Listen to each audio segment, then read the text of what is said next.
الرحمن الرحیم۔ تعریف جن کی اللہ کرے انہیں محمد کہتے ہیں صلی اللہ علیہ وسلم۔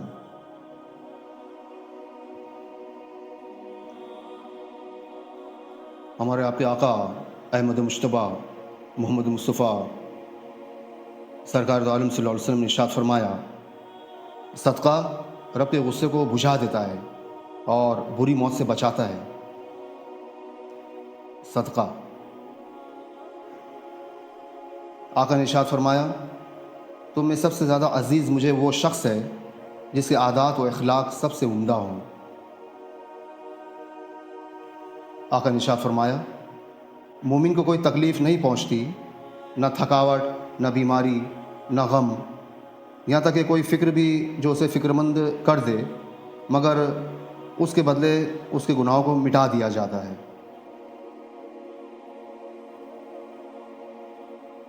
آقا نے ارشاد فرمایا، جب اللہ پاک مخلوق کو پیدا کر چکا تو اپنی کتاب لوح محفوظ میں جو اس کے پاس عرش پر موجود ہے، اس نے لکھا کہ میری رحمت میرے غصے پر غالب ہے۔ سبحان اللہ۔ آقا نے ارشاد فرمایا، بلا شبہ بے شک فرشتے اس گھر میں داخل نہیں ہوتے جس گھر میں کتا اور تصویر ہو۔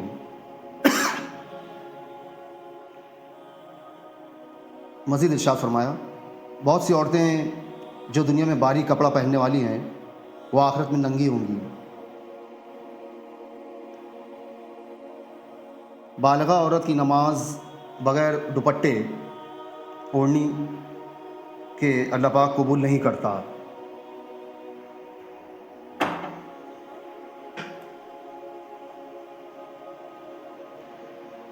مزید ارشاد فرمایا، بچیوں کو برا نہ سمجھا کرو کہ وہ انتہائی گراں قدر غمخوار ہوتی ہیں۔ آقا نے ارشاد فرمایا، خرچ کیا کرو،